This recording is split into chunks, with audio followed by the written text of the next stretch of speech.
I think we're ready to get started. So welcome everyone and greetings. My name is, let's start it over again. Welcome everybody and greetings. My name is Professor Phil LaMarche. I am an Associate Professor of English at SUNY Canton, as well as the creator and director of this speaker series. Before I introduce our guest speaker tonight, I have a lot of gratitude to spread around. It takes a lot of people to make this series happen, and we get a lot of help.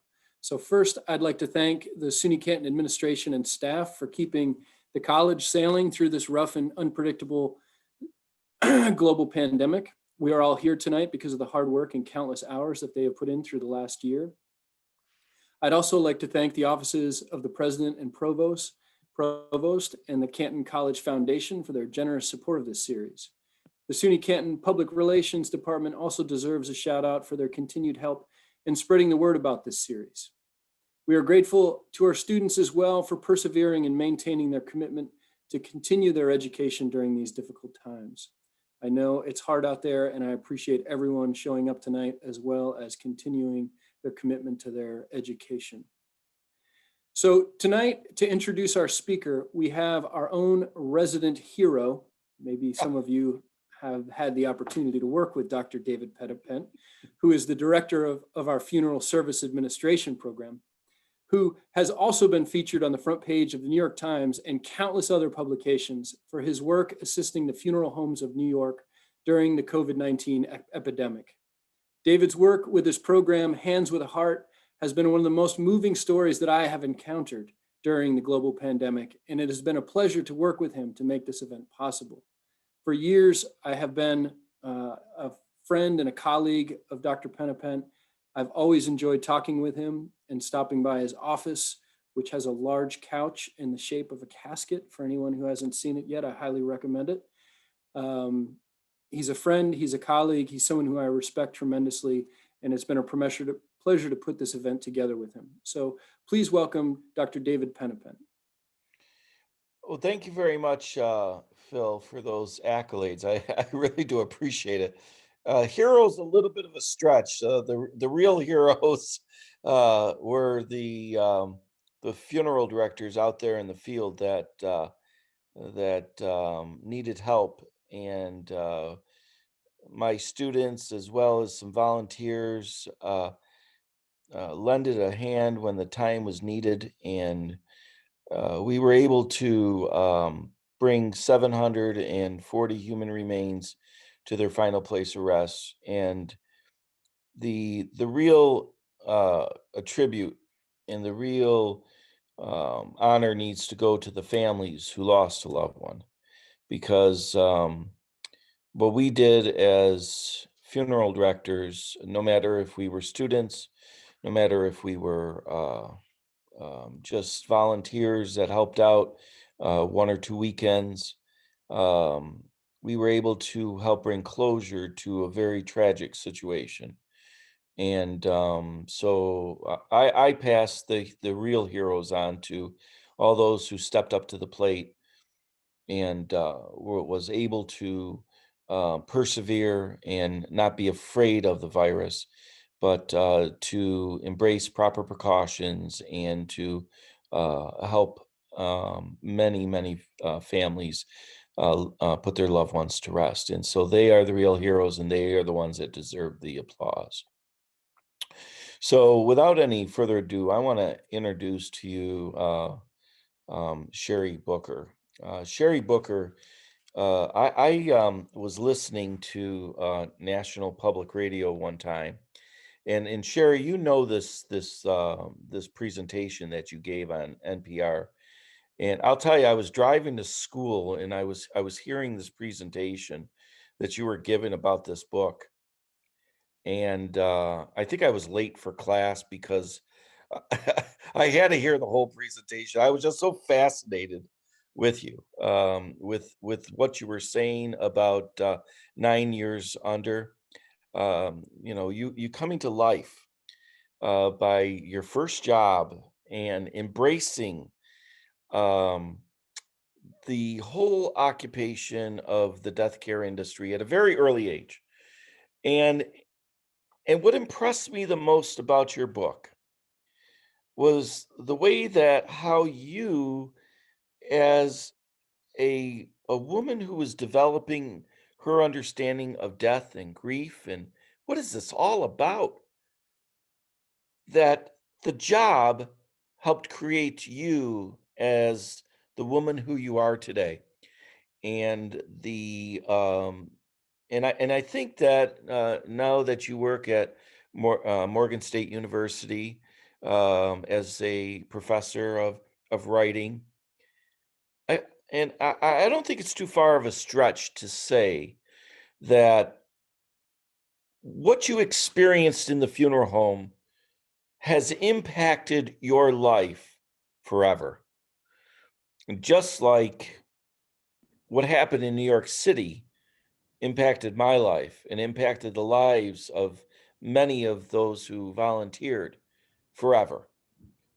And I'm just so honored to, during Black History Month, to have you here as an example of how you triumph over some very difficult situations that were outlined in that book, and some fears that you had as a young lady to come to a point of, I could do this because this is going to make me better who I am. And that's what I pulled out of the book. I can't take I can't say enough. I told I It was an assigned reading for my students, and I said to them, it's an easy read. It's very, very well written. Uh, Kudos to you. You're such a great writer. Um, and we are just here to listen to some of your ideas and some of the great things that came out of that book. And that's what we kind of want to know. Tell a little story, and just be the person who you were in that book, and that's what we welcome you today to do. So without any further ado, Sherry Booker. Thank you so much. Good evening, everybody. I'm so excited to see that there are actually 57 people on here tonight. I'm pretty sure that you were offered extra credit or whatever you're getting out of this. I don't care. I'm just happy that you guys are here with me tonight. Thank you so much. Especially during these times, during these COVID times, I know that it's been stressful. So just to have you guys here with me, I'm excited. I'm promised that we'll have a good time. I'll give you some good energy and some of these tales that I have, and just tell you a little bit about how I got to writing 9 years under. First, let me say thank you to Phil for just putting this together and communicating with me. He reached out to me late last year, and we've been working on this, and I've been super excited ever since. And thank you, David, for listening to NPR and just, embracing my book and, um, sharing it with other people, and ultimately inviting me here. When we talk about death, it's such a, it's a subject that sometimes people don't want to talk about. And that was one of the reasons that I did I did want to write about this story, because what I learned is that when we lose a loved one, which all of us will at some point, ultimately we have to um, trust strangers. We have to turn over our loved ones, our grandmothers, our mothers, our fathers, our spouses, our children, to someone that we don't know. And a lot of times we don't know what happens behind the scenes. So that was part of the reason that I wanted to write this book, because I wanted people to understand what happens during the funeral process. And I worked there for 9 years, and sometimes you have to laugh to keep from crying, just because some of the things that you see are so horrific. So I tried to pull some of the funny stories to put in the book, and I just tried to give it a little bit of balance so that it wouldn't be so heavy at all. Melissa said we weren't offered extra credit. We're here because we want to be. Thank you, Melissa, and I appreciate that. And I think I saw my aunt Regina Booker on here. Thank you for showing up tonight. I did share this on Facebook, so I'm excited that I have some family here with me tonight. So let's just get into it. How did I end up working in a funeral home at 15 years old? basically my Aunt Mary had passed away. She was my great great aunt. She was my father's great aunt. And Aunt Mary had lived with me my entire life. She was like a living grandmother. And I always say, she's probably the reason why I'm a spoiled brat and not married to this day, because, she washed the dishes, she made my bed, she washed my clothes. And up until the age of 15, I really didn't have any responsibility because I had an Aunt Mary who took care of me, even though she was like 87 at the time. She was a feisty woman who just, still had it together until she got sick. And so she passed away the summer between my 9th grade year and my 10th grade year. And I was devastated at the time. That was my first major loss. I had never lost anyone. And, she lived in my home, and, TMI, but like I used to sleep in Aunt Mary's bed until I was about like 14. Like I still slept with her. We were just that close. So losing her was just devastating to me. I was originally supposed to work at the Board of Education that summer. But after her death, I was like, well, I don't think I want to work. And then I went to church one Sunday, and my boss, Mr. Wiley, who at the time I knew as Deacon Wiley, he's like, well, what are you doing this summer? And I was like, I'm working for you. Now, I said this as a joke because I know my parents, and it's no way in the world my parents are letting me work at a funeral home. So he was like, well, I actually do need someone. And I was like, well, oh, okay. He's like, I'm going to ask your mom. And so I'm like, okay, go ahead and ask her. But in my mind and in my heart, I'm like, it's no way my mom is going to say yes to me working in a funeral home. I'm standing here lying in church because I don't even want to work in the funeral home. So he goes to ask my mom. And surprisingly, my mom said, okay, she can work in the funeral home. I was like in shock, like, oh my goodness, they both called my bluff. And now I really have to take this job. And so I went there the following Monday, and I kind of just fell in love with this place. I became obsessed with it a little bit. And when I interviewed Mr. Wiley for this book, he said, you were greedy. And I said, well, what do you mean? And he said, you were greedy for knowledge. You wanted to know everything. And because you wanted to know so much, I was happy to teach you the business. And so over those years, Mr. Wiley actually taught me the funeral business.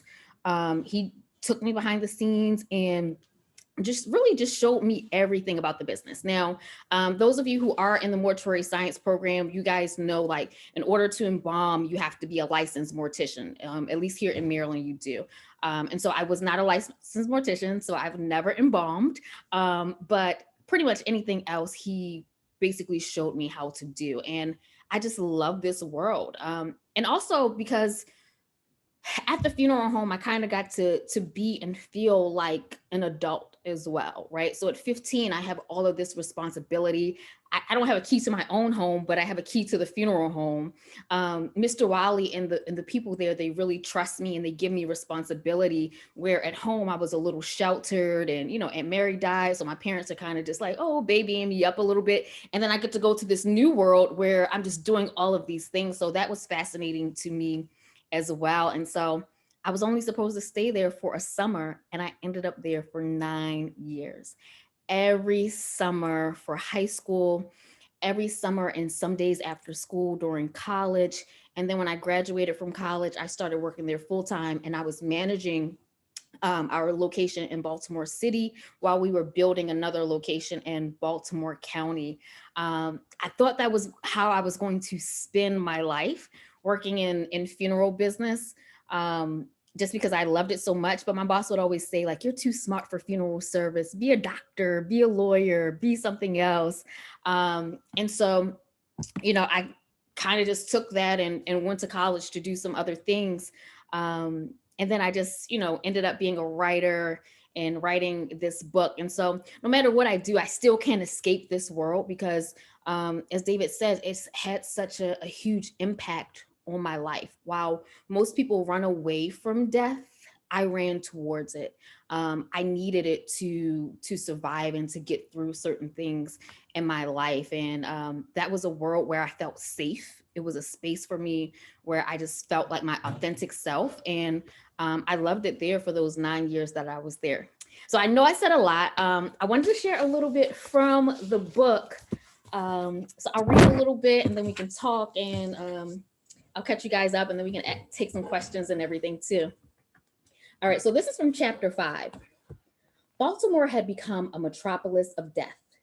The blackened streets were often stained with blood, roped with yellow tape, and draped with guilt and shame. Warning shots no longer ricocheted through the air like fireworks. A new breed of marksman was hitting his target. Gunshot wound to the head, multiple gunshot wounds, whatever it took to make sure the victim never breathed again. Bullets and black on black violence caused the pool of men that I should have been dating to shrink each day. Every time I turned around, there I was ordering a nameplate for another one. I know immediately just by looking at their names, Dante, Jarrell, Tavon, Rashid, that they were young homicide victims. Many of them had criminal past. Some were just in the wrong place at the wrong time. The majority were under 30. More and more of them hadn't even earned a high school diploma. They'd be warned by their praying grandmothers and hopeful aunties and often whisked away for intervention. They give their life to Christ, attend a few services, and memorize the lyrics to Kirk Franklin's crossover gospel hits. But when the streets called, they always answered. I once saw a boy walk down the aisle of a church, vowing tearfully to dedicate himself to God after a convincing sermon by the preacher. 2 weeks later, that same boy was in our basement. Often the shooters were just babies themselves, whether they'd suffered their own loss of a loved one, succumbed to drug abuse, or had their spirit broken through incarceration. They never grasped the value of life. Some had fathers who were locked away in prison, who had been gunned down, or mothers who were strung out on drugs, or out on the street corners doing what they needed to do to get a fix. They were young men who raised themselves because their grandmothers just couldn't do it anymore. And so when they were old enough to become errand boys for the local dope dealers or to be initiated into one of the local gangs, they found something to kill for. The streets were so deadly that people started calling the city Bodymore and Murderland. We weren't living in Charm City, it was Harm City. Even in cases where a gun was not the weapon, the autopsy results still read blunt force trauma to the head, multiple stab wounds, or something else tragic and inhumane. Mr. Wiley was often left to perform major reconstructive work, like a surgeon suturing the bodies that had been hacked open by the medical examiner. Although he wasn't saving lives, he was saving face, literally, restoring their physical features for the afterlife. Gangbangers and dope dealers were not the only ones caught in the violence. There were many innocent bystanders too, the flashy boys with real jobs and nice cars who were killed over a botched robbery or carjacking. The young guys whose only sin was having good taste. On our tidy little corner with the lovely canopy, we didn't fool anyone. The Wiley funeral parlor fell right in the middle of it all. My father slept with his police radio on, and I could hear the 911 calls from the neighborhood come in through the night. I'd strained to listen to the cross streets when I heard a homicide called in to see if we had a chance of getting the body. The calls were almost always from the neighborhoods surrounding the funeral home, and the perpetrators that my father had to interrogate in the middle of the night had probably walked past our building earlier in the day. The view from my office window of the surrounding vacant row houses revealed a whole new world to me. A gang of students walked the block terrorizing passersby, and b-boys bopped through the neighborhood rapping to tunes that blared on their earphones, wearing fresh butterscotch Timberlands and Nike Air Force Ones. Young mothers, some who looked to be about my age, pranced through the neighborhood carrying one child on their hip, one in their belly, and another in a stroller. And I loved soaking it all in.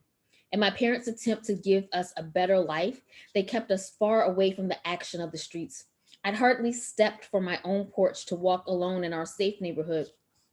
My bedroom wall was plastered with Lion King posters, and I spent my Friday nights with encyclopedias and note cards. I was the studious, innocent baby of the family my parents expected me to be, but I felt like I had missed out on the very experiences that had made their childhoods rich. The West Baltimore that they grew up in was long gone. They both managed to escape, unlike the people they had grown up with, before crack took its toll and the affluent families moved out of the neighborhoods. Some of their childhood friends ended up in jail, some ended up on welfare, others ended up on drugs, and some ended up downstairs in the basement of the funeral home. My father's family still lived in West Baltimore, on the west side, And when I visited my grandmother, Big Ma, I had a taste of all the things I longed for. I ran through the alleys of her neighborhood playing hot butter bean with the rest of my cousins, jumped off porches and climbed walls. The permanent scar on my chin came from a day of play in the hood. But as I got older, we stopped visiting Big Ma's home as often, and I lost that connection. However, I didn't lose my curiosity. I was infatuated with the hood. Many of my friends and family members grew up in environments similar to Gilmore Street. And while they all wished to escape to my house for sleepovers and weekend getaways, I always wanted to run to theirs. I dreamed of buying penny candy and now laters from the corner store, soaking my chicken box in salt pepper ketchup and letting yakami noodles from the Chinese joint swell in my stomach. I couldn't disguise that I was from the other side of town. All of my friends told me that I didn't sound right when I cursed. People who called the funeral home often thought that I sounded like a white woman.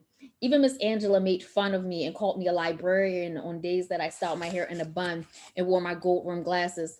The other day, she called me Sister Bertrill because she said I acted like a nun, but I wasn't holier than thou, and I wanted everyone to know that. So, yeah, I was just so fascinated with this world. Thank you guys. Whenever I could go to my grandmother's house or the West Side, I was excited. And so working in the funeral home, it's in the heart of West Baltimore. And I get to see everything and everybody. There's so many different people coming through the funeral home. And so at the time, my dad, he was a detective. And my dad was like a serious, like, my dad stops at every stop sign. He's going to slow down at the yellow light. He's a straight by the book police officer. Yes, he was. And so, it's kind of, you don't really break any rules. And so it was fascinating because at one point while I was working at the funeral home, he worked in the Western District. And he worked in major crimes, which handled like robberies and some drug things and stuff like that. So every now and then we would kind of have a case that would overlap. Someone would pass away, and then, my dad was a plainclothes police officer. So sometimes the cops, they would, they were preparing to like case the joint. So they would just come in to just kind of sit in the funeral to feel out who everyone was and everything. And it was just so interesting to kind of just see that world, because they would know like, okay, this major player passed away. So they're expecting these people to be at the funeral and like connecting the dots. So in some regards, it was kind of like The Wire a little bit, just kind of watching them just do what they do as police officers. And then my dad eventually went on to be a shooting detective, and kind of work with the homicide police as well. So if someone was involved in a shooting, he would investigate those type of things and, get the bullet casings and everything. Now, what I didn't know, for all of the writers out there, when you're writing a book, you should do your research. So one of the things that I had to do was just kind of go back and I interviewed all of the characters in this book, from my mom to Mr. Wiley, Miss Angela, any major character. I just kind of went back,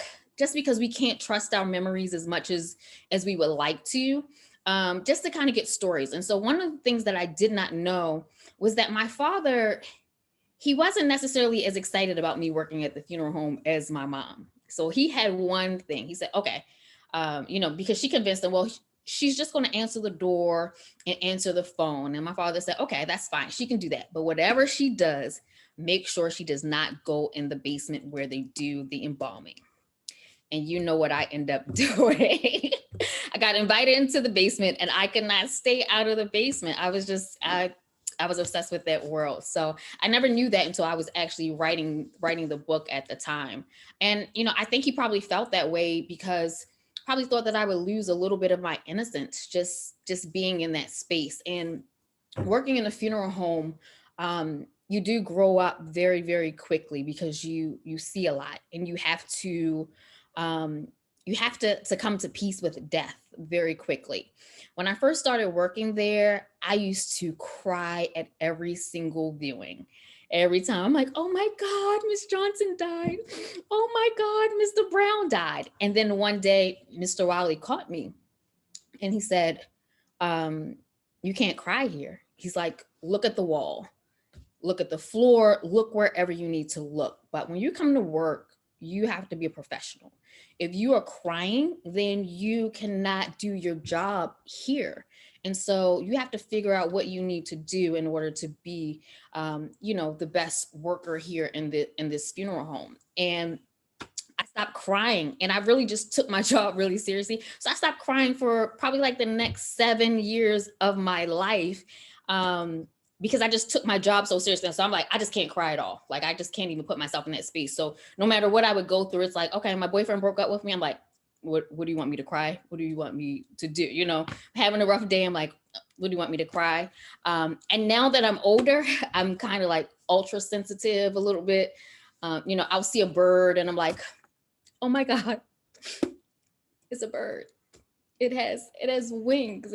It's beautiful. It's flying. It's just like, so I'm making up all of those tears that I let sit there. They come out now.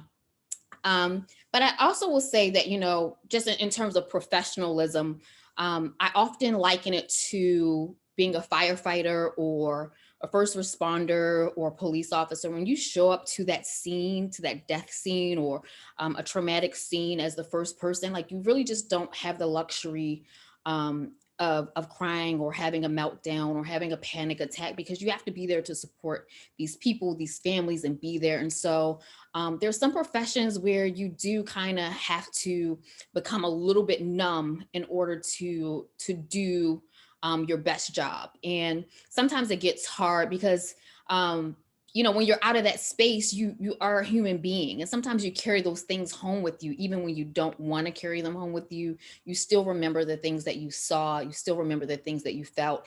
And at the end of the day, some things that you see just aren't fair. All deaths are not created equal. We're all going to die, but some of them just don't seem fair in the grand scheme of things. So really quickly, I want to read this one other part of the story. I hope I'm not talking too much and boring you guys, but I'm going to lighten the mood a little bit. So this is the funniest story. And maybe David might have heard a little bit of this on NPR. I might have shared this story. I have to give this disclaimer though. This only happened one time in my 9 years of working there. This only happened one time. Do not judge this book. Do not judge this funeral home. Do not judge me when I read this story. And I think someone said, hold up the book. This is the book 9 Years Under. Okay. I was on the way back to the funeral home when I received a call from Miss Angela. Where are you? She asked anxiously. I'm on Franklin Street. I worried that I had forgotten something at the other funeral home. Good. Can you stop at McDonald's and get me a big and tasty meal on your way back? Sure, I agreed. The noonday mix played on the radio as I sat in the lunch hour line with cars wrapped around the double arches. Since it looked like we'd be there for a while, Billy hopped out to grab a pack of cigarettes from the neighboring gas station. I shouted my order in the intercom. When the line finally moved, I quickly whipped around the corner, but not before smashing the rear end of the minivan against the guard pole. With my bumper attached to the pole, I turned back to check on Miss Griffin. The body bag was still intact, but my heart was racing like I had been in a head-on collision. I was embarrassed and had no idea what to do next, especially since, everyone in the parking lot was staring at me. The front of my car was too close to the wall to move forward. So I thought that the only way to untangle myself was to shift in reverse. Only by doing that, I smashed the rear end into the guard pole even more. The sound of crushing metal seemed to be getting louder and louder.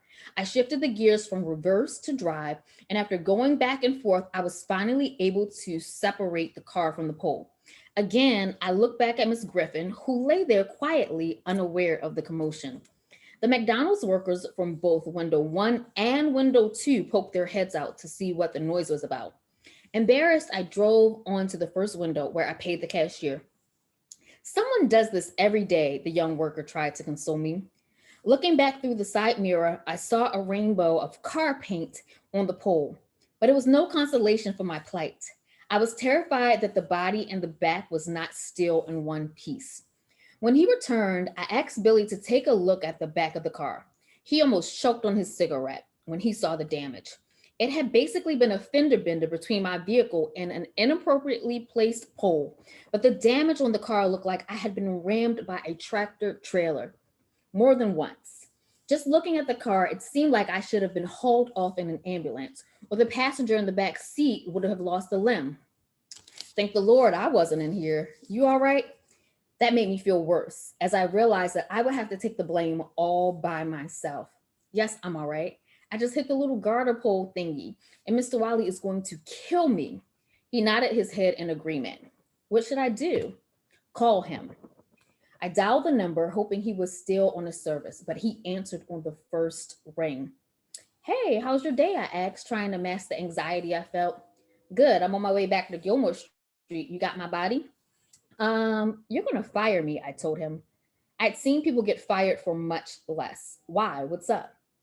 I was just in an accident in the van. Where? Are you all right? Where's Billy? He's right here. I'm fine. I cringed because I didn't want to answer the rest of his questions. Where's my body? She's in the back, but she's fine. What happened? Did you call the police? No, because I was the only car involved. I hit the yellow pole in the drive-thru at McDonald's. I could hardly bring myself to say it aloud. You took my body to McDonald's, he said. Miss Angela, I'll call you back. He hung up abruptly. That meant he needed to think. Brandon crashed cars all the time, but there was never human remains involved. I hated messing up, and I knew I'd let him down. Was he going to take the damage out of my check? If so, I would be paying it back for years. The next few moments seemed to go by in slow motion. We rode back to the funeral home in silence and then parked in the garage. I went upstairs to Miss Angela's office and waited to be disciplined while Cousin Billy stayed downstairs to help get Miss Griffin out of the van and assess the damage. Miss Angela just kept saying, "Child." Billy came upstairs soon, looking glum too. We all knew this was bad. Then Miss Angela jumped up. Come on, Billy, let's go eat our food before it gets cold. Right then, Mr. Wiley called me on the intercom. Booker, come to the basement. He was not happy. I walked down and into the dressing room and stared at the wall in front of me. Are you sure you just hit a pole? Yes, I am so sorry. Darn, what kind of pole was that? He then turned to Brandon, who was still inspecting the body. How is she? Oh, she's full. She just had a big and tasty meal. He joked. I gave him the evil eye. This was no time for jokes, especially not at my expense. Brandon unzipped the bag and transferred the body to the embalming table. I hated that he was there. I didn't want him to see me reprimanded. I'd spent my entire tenure trying to be perfect. And with one lapse in judgment, I was realizing that I might have lost it all. Pop, come here. This woman doesn't have any legs. Mr. Wiley walked over to the body and looked. Where are Miss Griffin's legs? He shouted at me, his face stern this time. Judging from the damage to both the car and the body, it wasn't a big leap to think that Miss Griffin's legs could have been lost in the accident. Huh? Did you look in her bag? It was the first thing that came to mind. I knew I hadn't checked the body bag before leaving the other funeral home, and my mind was swirling. Nothing made sense anymore. Come here, he called me over. I walked into the embalming room, and poor old Miss Griffin was on the table, legless. Instead of looking at Mr. Wiley, I stared at the wall just as I had the first time he told me to 6 years before. I looked for Billy. He was nowhere to be found. I was on trial alone. Vehicular manslaughter. I had managed to kill a corpse. Mr. Wiley and Brandon burst into laughter. They had already known that this woman was an amputee before they tormented me in the basement. Miss Griffin had died from diabetes, which more than likely explained why she was without legs. What would make you take my body through the drive-thru? I don't know. Miss Angela asked me to stop. I had worked there long enough to know that you simply don't drive someone's loved one through the drive-thru for a fast food restaurant. It was negligent. Later that evening, Mr. Wiley called me with an estimate of the damage, $3,000 worth. But he also told me he'd see me at work on Wednesday. I offered to let him take the damages out of my check. That's why we have insurance, he told me. And that was the end of that. So yeah, that was a traumatic experience. Oh my goodness. I have no excuse. Miss Angela asked me to go to McDonald's. At the time, it seemed like such a minor thing to do. It was on the way back, it's only going to take 2 seconds to get this. And then, of course, I just crashed into this pole. Now, when I went to pick up the body, we never checked the body bag. So that's why when he asked about the legs, I was like, oh my God, I don't know where her legs are. Are we going to have to go back and I don't know what happened to them. But, the damage to the van was so bad. It looked like, someone could have lost their legs in this accident. I felt terrible for so long. That's why I said don't judge me, guys, because of this. That was just one time in 9 years that someone just did something like that. But yeah, so all right. So before we open up for questions, I want to do this last thing. So I'm also a poet, and I'll tell you one thing. The funeral business is either super busy or it's really quiet and slow. And so sometimes when it was slow, I would have the opportunity to kind of write, and sometimes I would write my poetry there. So I wrote this poem there one day, and I'm just going to share a little bit of it. I breathe today. I breathe a breath of refreshment, a breath of realization, a breath of Thanksgiving. And I realize that breathing is much more refreshing, definitely a blessing, and I am grateful for my breath because someone stopped breathing today. And so I breathe the breath of sincere satisfaction and relief that they will rest in peace. Someone else is breathing artificial, inauthentic, unnatural breaths, and it's killing them softly. Someone's breathing is controlled by machines of forced life support, and their life is cut short because they thought a man-made machine could save them. And I breathe and I breathe and I breathe because I thought that I would never breathe again. And so I breathe for every sister that stopped breathing at the hands of some trifling man. And I breathe for every child that never breathed because a mother sacrificed her seed. And I breathe for every punctured lung injured at the hands of envious, ungodly spirits. And I breathe for every lung that collapsed from carrying burdens from one lung to the next. And I breathe for every asthmatic lung that had the wind knocked out of it. I breathe for every short-lived conversation. I breathe for every long-winded conversation. I breathe for everyone that's waiting to exhale. I inhale and I breathe and I breathe and I breathe and I breathe and I breathe and I breathe and I breathe. Thank you. All right, so I'm ready for some questions, guys. Thank you so much to listening to those excerpts. I'm ready to talk to you guys. So I gotta admit, that story. When I read that part of your book about 3 times, and every single time that I read that section of the book, I busted a gut laughing. The exact same thing happened to me. I was on the way to a funeral. And I was running ahead of the hearse with the flowers. Mhm. And if you didn't have the flowers set up at the cemetery, you just caught the wrath of God from the owner. And so I accidentally blew the stop sign, and I got demolished in the back end. And the guy got out of the car. He said, "Are you all right?" I says, "Yeah." "Are you all right?" He says, "Yeah." I said, "Well, I'm glad to hear you're all right. Unfortunately, I got to go to a funeral. So tell the cop that you call." I said, "Tell him to meet me at Evergreen Cemetery." And I says, "I'll take care of the matter there." I said, "But as long as you're okay and no one's hurt, the insurance will pay for it." So I get there, and I realize what I did. This look of terror came on my face. It's like, I'm gonna get fired. I just destroyed the flower car. And so so what ended up happening, the funeral director came there, he saw me standing in the corner, and I was like staring at a wall, staring at the wall. I mean, what you said in the book is exactly what every funeral director is taught. We are all taught that there's a very fine line between funeral directing and the bereaved. Mhm. And the way it was taught to me was it was like, are you going to be the bereaved or are you going to be a professional? You make your choice. But here we're hiring professionals. Think of baseball players. Now, I'm not a baseball fan, but Mickey Mantle, Joe DiMaggio, and every time, and that was the only way that I got my head off the grief that was experiencing.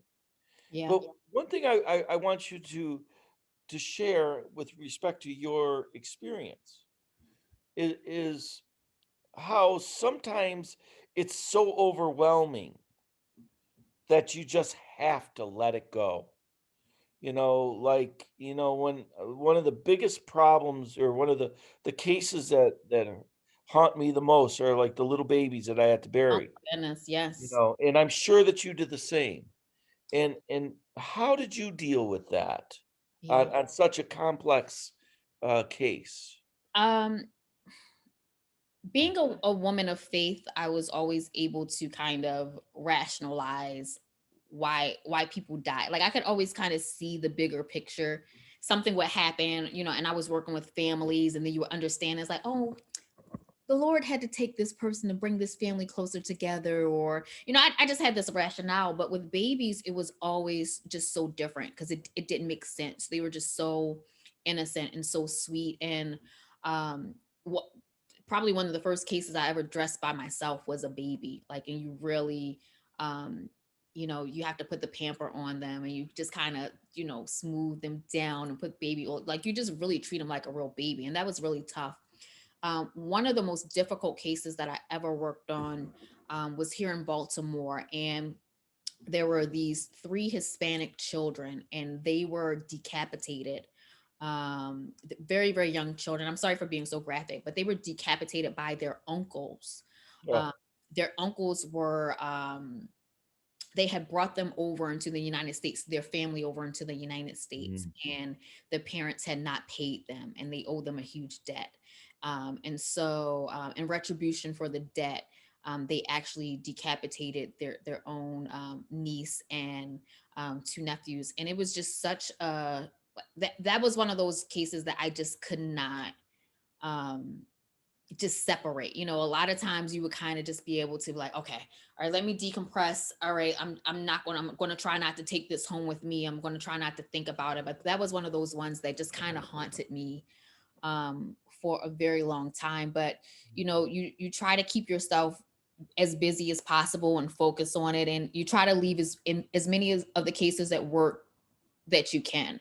But it's often like police officers, it's like teachers, it's like when your heart's in it and you care about people, it's kind of hard just to disconnect when you know that these things are happening around you. So there were some tough times, but just knowing that you're there to support families during that time, that gives you a little bit of a peace to do it, because you feel like you're doing something good in the world, and just being able to usher people through that experience and that grief, that was helpful for me. So that gave me a little bit of joy during those times. Could you show the book again? Oh yes. So Uh, this is my baby. I see it. It's beautiful.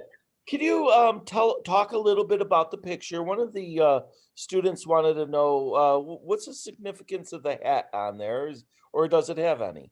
So this was kind of just a nod to Mr. Wiley, just because he was a character in the book, an older gentleman. So just kind of putting that hat on there. So that was more so a nod to him in the book. So yeah. That's nice. That was beautiful. That's really good. Um, let's see here. There was a couple questions here that came up. And if anyone wants to turn on their mic and Yeah. question, raise your hand and feel free. This is just like school. Author's raising his hand. Go for it, Author. Go. Sorry, I wrote a couple questions down, but one of the questions that I had was, are you still doing mortuary science, or are you only doing like writing? Well, that's a great question. Yeah, so not so much anymore. I used to, when I left the business, I did used to consult for a few funeral directors. Every now and then, I'll help a few funeral directors here with like marketing type stuff and just keeping them up to date. Some of the people I work with, they don't get Instagram, or they don't get Facebook or Twitter, or they need something that's technology based. So they'll reach out to me and I'll help support them in that way. But I don't work directly in the business anymore, no. I also had another question. Were most of the cases that you covered like homicide cases? I don't know if they're called cases in mortuary science, but Yeah, we call them cases. Okay. And no, we had a significant number. If you know anything about Baltimore, Baltimore City has about 300, over 300 homicides each year. We also buried people from Baltimore County as well, and the surrounding counties, Howard County sometimes. Um, and we would probably get maybe probably like 20% of those cases, maybe a little bit more of those cases each year, but they weren't all coming to us. But we would get a significant amount of homicide cases each year. But I mean, people die of natural causes all the time, cancer, just different things that you would see. And again, people die of all ages as well. Babies up into 100 years old, you know, so back then we were clearing over 300, probably almost 400 cases a year. And now that the funeral home where I work, they actually have expanded. So I'm pretty sure they're doing double, triple those numbers these days. Did Thank you you. have any formal training? One of the students asked, did you have any formal training, or were you licensed in the state of Maryland to I do was not licensed in the state of Maryland. So probably I was thinking about going to mortuary school right before I got fired. Would you like to come to or would you like to come to the SUNY Canton Funeral Service Administration program? We do have Yeah. we do have an online version of it. Do you? No, Yes. awesome. That will be. So I was going to go to Pittsburgh Institute of Mortuary Science because Oh, no, don't go there. they had the Technically online cool. program. So when I was looking at programs, that's where I was going to go just so that I could do the online program. But I will definitely check out your online program. You come to SUNY Canton and we'll make you a funeral director. Oh my goodness. Right up my alley. So that has always been my plan B. So it's always been like, if I don't make it writing or doing that kind of stuff, I'm going to open my own funeral home. And also just because women are not represented, you know, in this industry as much. Most women who own funeral homes, they inherit them. Either their spouse has passed away or their father has passed away. And left it to them. And in Maryland, we used to have a law, and I think they just got rid of this law, where you could get a widow's license. So if your spouse passed away, they would give you a temporary license to use to open a funeral home. And a few women here were able to do that and successfully run their businesses because of that widow's license. But I don't think that they are doing it now. But I'm definitely send me the link, David. I'm going to check that out. If you tell me I can do it in 18 months, then I am in there. You are on my list. But I think we might be able to work out an honorary degree or something at this point. we can do that. You guys are talking my language. I love it. Maybe we could get her here to teach a couple courses in writing in exchange for a funeral directing degree. Oh my God. Peggy, do you have any problems with that? Nope, not at all. Let me ask you a question. Did you ever have to do cases or some cases that were, you know, so horrific that, you know, that with like decomposition and things like that, that it really, really turned you off? And it was like, did you ever like say, Yeah. what am I doing here? Yeah. One of the cases I wrote about it in the book, Mr. Buffett, who was our organist. He was our organist all of the years that I was there. And he was scheduled to play for us. This is probably like on a Thursday night. He was scheduled to play for us that Friday. And for some reason, the family was getting their own organist, and I forgot to cancel him. And I was like, oh my goodness, I forgot to cancel him. I got all the way home. I called Mr. Wiley, and I'm like, oh my goodness, I forgot to cancel him. And Mr. Wiley said, that's okay. Just, you know, we already wrote the check. Just let him come pick up the check in the morning. Don't even worry about it. And so he didn't come pick up his check on Friday. And then the weekend went by. And then a whole week went by, and he never came to pick up his check. And I'm like, where's Mr. Schufer didn't come? This is unlike him. That, you know, I asked Mr. Wiley, like, did you cancel him? And he was like, no. And so it's unlike him not to show up. for any reason. So probably like a week or so later, his best friend called and said, "Hey, have you seen Sammy, where he is or anything?" And we were like, "No." So then I just go into detective mode and I'm like, "What's going on? Where is he? What's happening?" And I just had this feeling like I didn't know what's going on. So Mr. Wiley and I, we had to run some errands. We were going to look at another funeral home or something. And I was like, let's just stop by Mr. Buford's house just to see if he's there. And so Mr. Wiley gets out the car, he knocks on the door, he looks around. No one answers the door. No one comes to the door. So I'm like, well, maybe he's on vacation. Maybe he's doing something. And then later that evening, his brother called us and told us that he had been murdered. He was inside of the house and he had been horrifically beaten to death.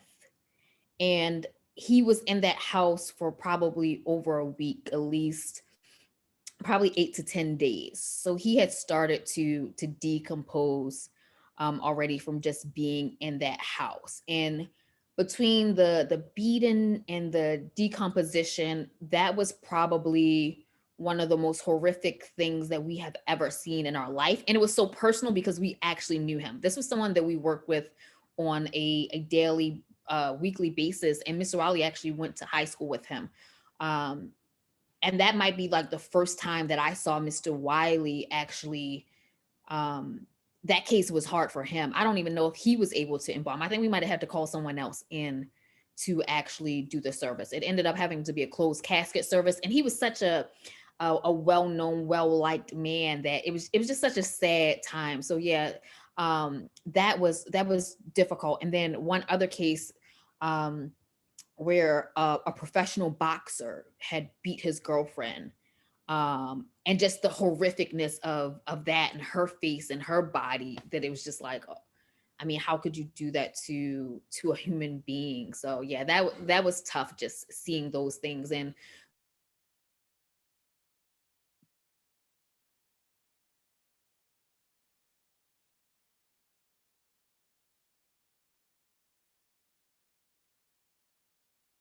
Phil?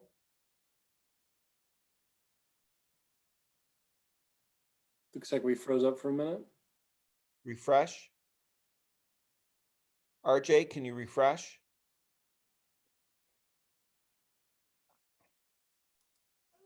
It is on her end. Looks like her internet may have went down.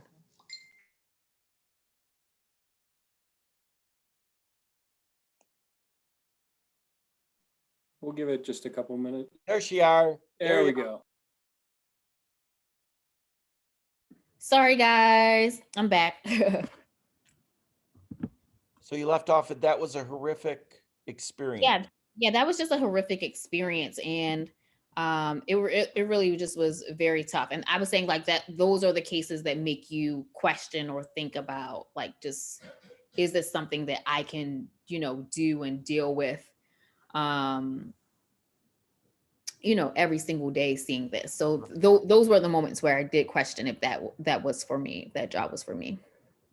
Let me ask you a question. You seem like, can I ask you, has working in the funeral home strengthened or your spirituality? And more specific, how does spirituality come into the workings of a funeral director or a person like you who invests their life into helping people deal with the complexity of the grief experience? Yeah. So while I was working there, I was able to really just connect spiritually and just be in a space of just understanding. I felt like I really understood death. And I don't know if I told you this earlier. One of the reasons that I kind of stuck in the funeral business was because right after Aunt Mary died, that same summer, right before school started, my mom called me in and she showed me these x-rays, and she told me that she had multiple myeloma, which is a debilitating blood cancer that affects your bones.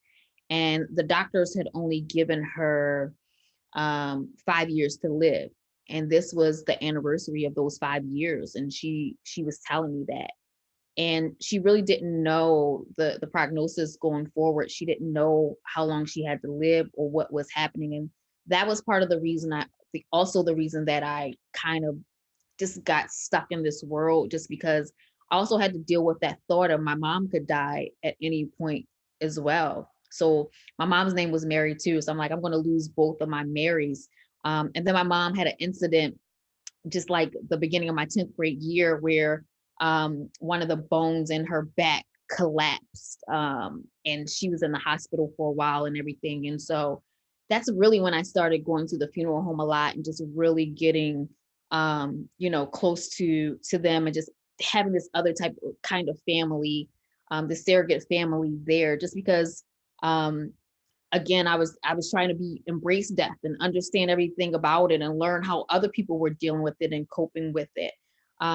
And so during that time, I was able to really just build my faith and really just, kind of just trust God. Like, this is what's supposed to happen, right? Death is the only thing we're promised in life. We're all going to pass away at some point. And so we just have to figure out, how to navigate this world and this grief. Now, up until that point, I believe that I stuck by it. I was able to deal with it. I was able to do that for 9 years plus. And then a few years ago, my mom passed away.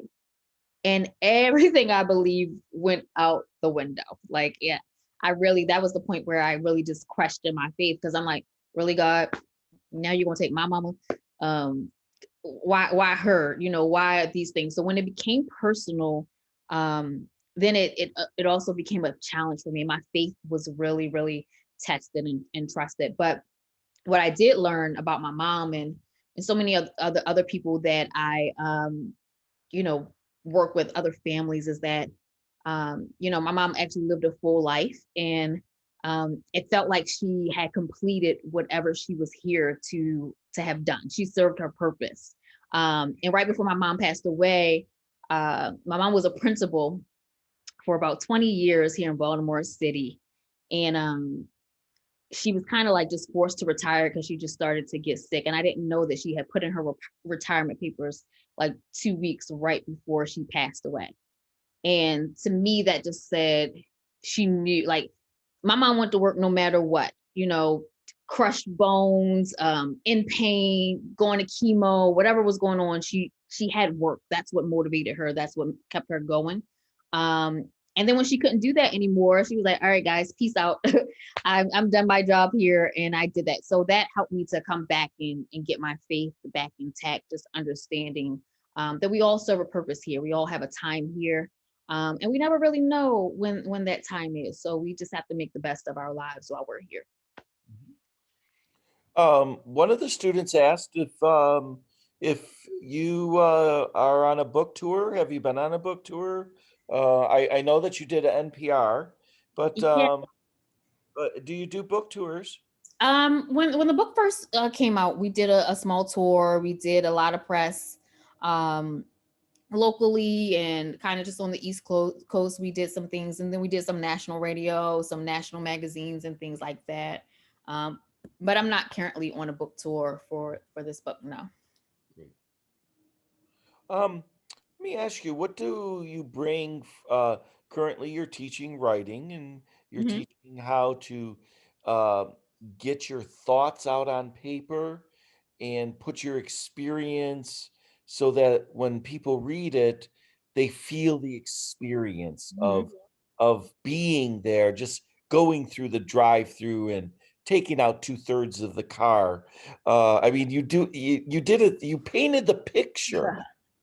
So how does a writer paint the picture of the story that they want to communicate to the reader? So let me tell you guys this story. So let me just back up really quickly. So if you guys read the book to the end, and I'm sorry that I'm giving this spoiler, but I ended up getting fired at the end of my book. And after I got fired, I was actually in grad school while I was writing this. So I'll tell you this too. The some of the end chapters, they are fresher because I was actually writing them in real time. when I was actually writing the book, because I was in grad school, and this was my grad school thesis. So I would literally actually sit there and I would be making funeral arrangements with families and I would be taking notes.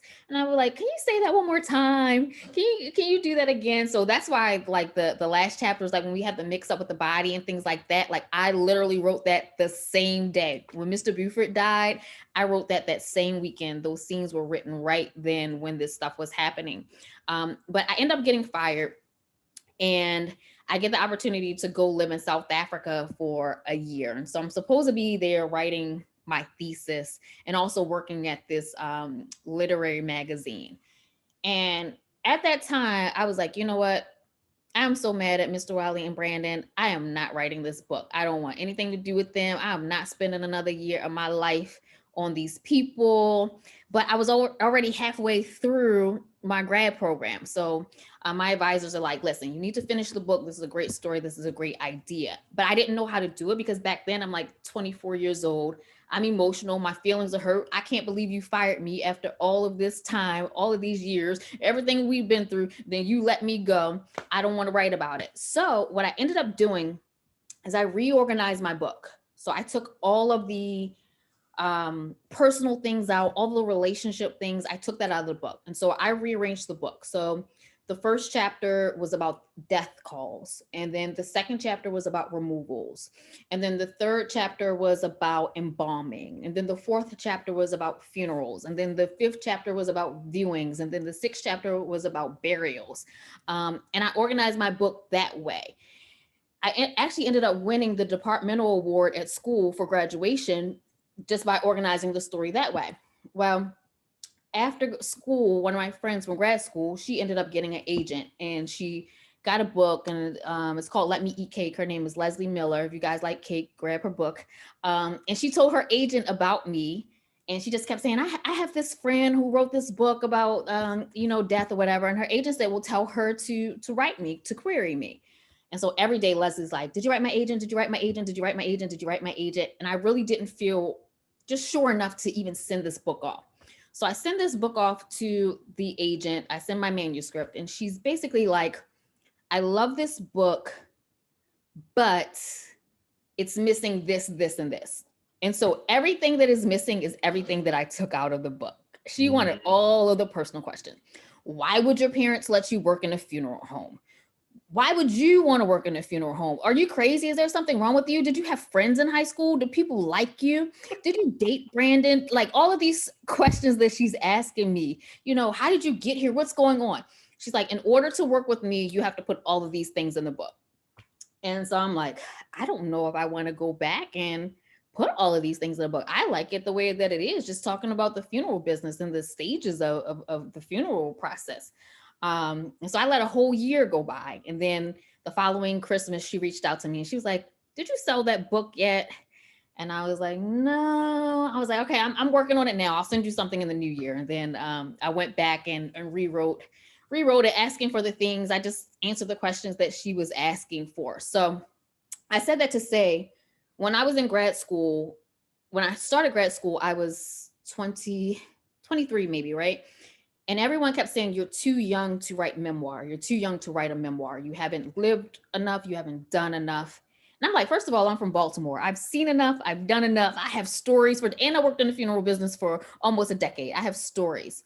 But what I understood, or what I understand now, is that they didn't mean that I was too young. They meant that I needed to have a certain level of maturity. And I needed to have a certain level of emotional distance so that I could write the story the way that it needed to be told. Because writing the story in that moment, if I would have published that book, it would be totally different from the book that I have now. This book that I have now has emotional distance. It has maturity. I can look through a lens and I can see what I did. I can see what happened. It's not me writing from a place of hurt or pain or, feeling like, oh my God, I got fired or I let someone down or they let me down. I was able to really step outside of it and really write and tell a story from a true place, but from that place that was just very mature and ready to talk about all of the things. So it took me a moment to get to that place. So I always encourage writers just to give yourself some emotional distance from a situation. I think you should write about things as they happen, but then just come back to them with a fresh set of eyes once things have kind of settled down and you feel, and this is for nonfiction writers, when you feel like you are writing about those things.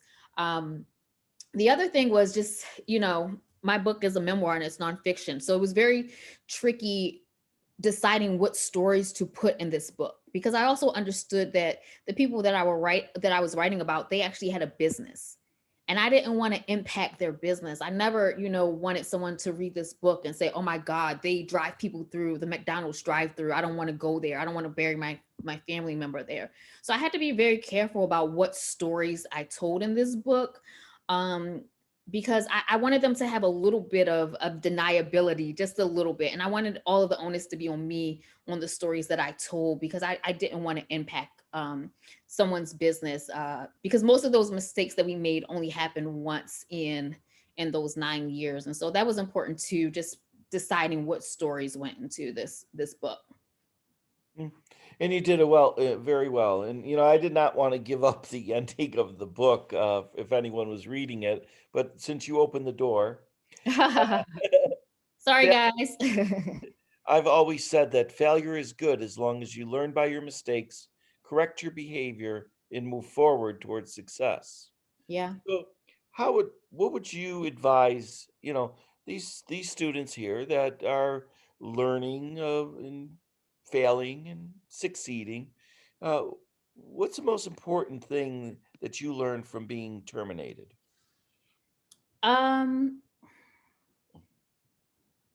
I think the most important thing is just, if I had not have been fired, I would still be working there today. That's how loyal I was to the Wiley family and the funeral home. I just thought that I would be there forever. I was comfortable there. And so I guess I would say just never get too comfortable in a space, because something can end for many different reasons. So never get too comfortable, and just be assured in what you really want to do. If it's funeral service and that's really what you want to work in, then you find the ways to make that work, even if you happen to be fired or you have to move or whatever. Because sometimes rejection is redirection. If I were not fired, I wouldn't have had the opportunity to go live in South Africa. I wouldn't have the opportunity to be here with you guys talking to you today, or write the book or do certain things. So it actually worked in my favor. It freed me a little bit. And Mr. Wiley told me, I asked him, I said, why did you fire me? And he said, I wanted to control the way that you left. He said, I didn't want you to leave. He said, when you wrote your first book, because I have a book of poetry that I wrote. He said, when you wrote your first book, I knew that you were supposed to be doing something else. I knew that you were supposed to be a writer. He said, I went home and I told my wife this. And he said, I thought that you were going to try to leave. And so I wanted to control the way that you left the funeral business. And even though it was sad and heartbreaking in a way, he kind of did me a favor just to allow me to just spread my wings a little bit and see some other things. The funeral business is always just kind of like, I still stay so close to it. I don't know. I'm always intrigued by it. I'm always, talking about who has the body, what's going on, and just trying to figure out what's happening in that world. So yeah. Great. Excellent. Is there other questions? Turn on your microphone and feel free to ask.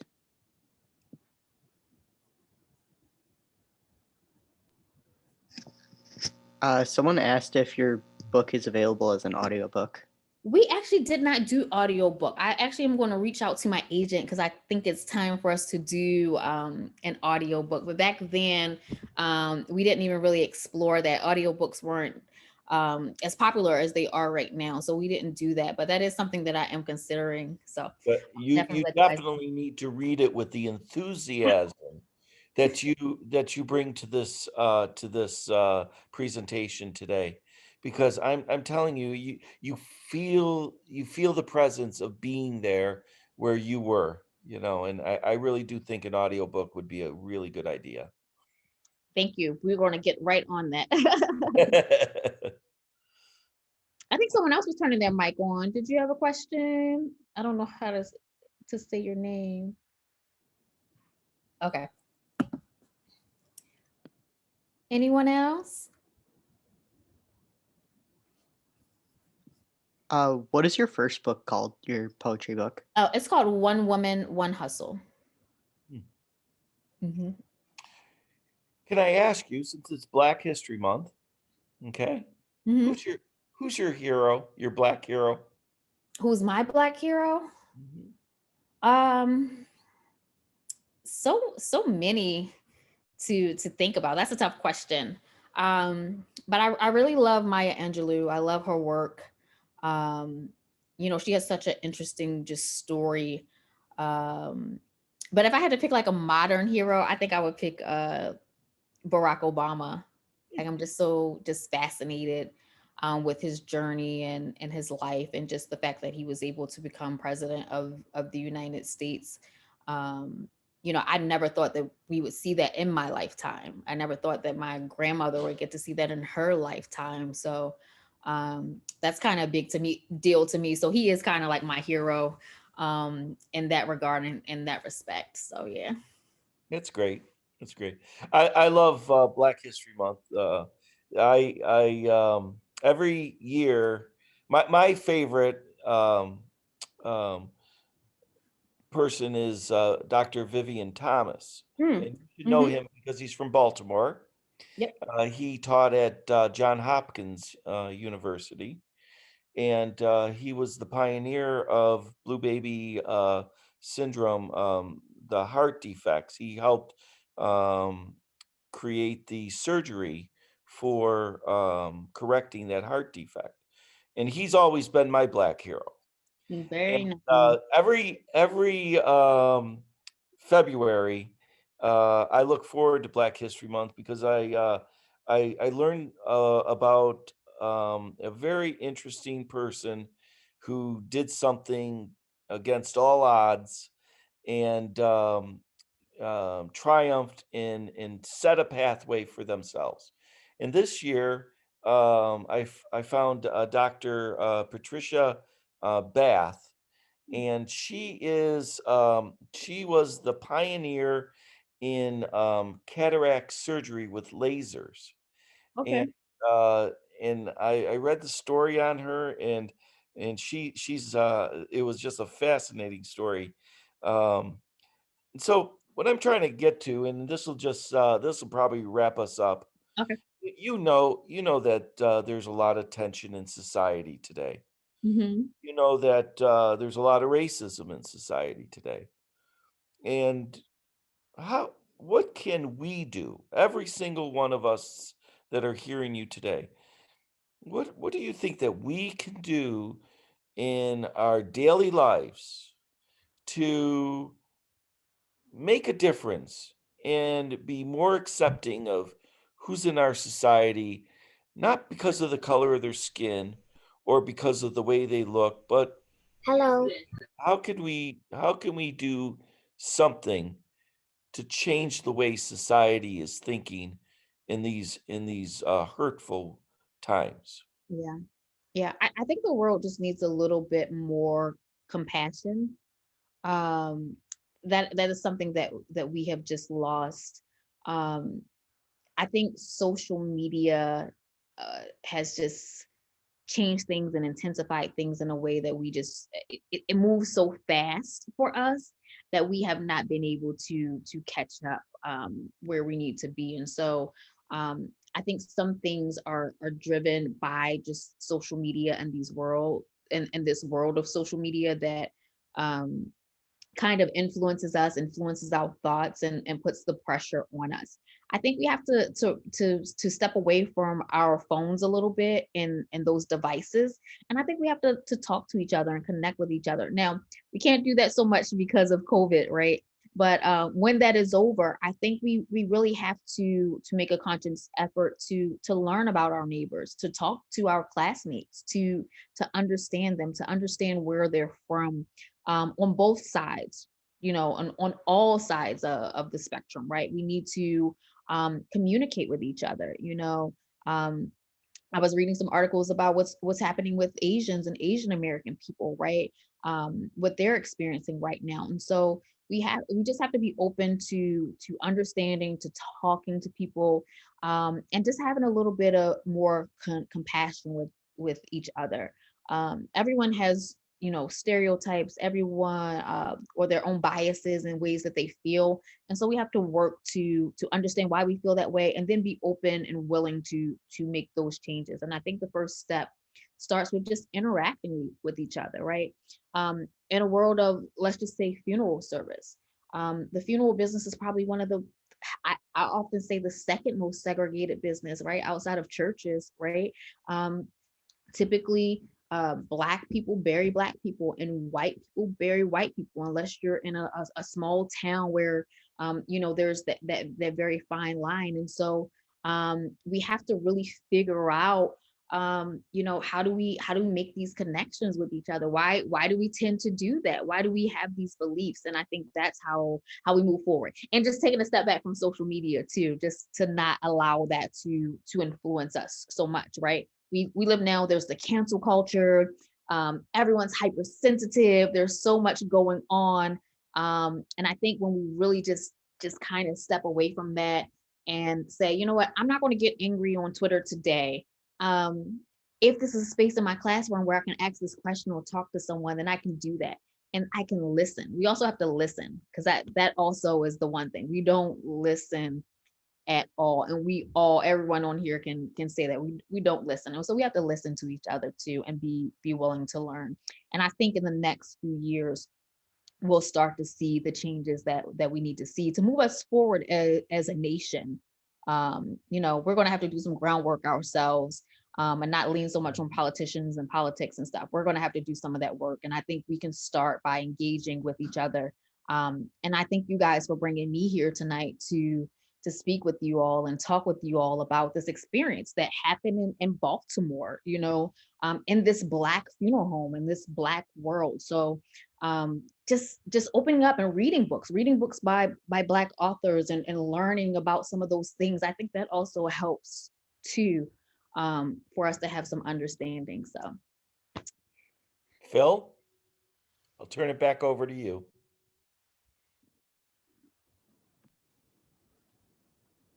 Thanks so much, Sheri. I've really enjoyed the book. I loved your presentation tonight. thank you. You have a wonderful energy. I could listen to you talk all night.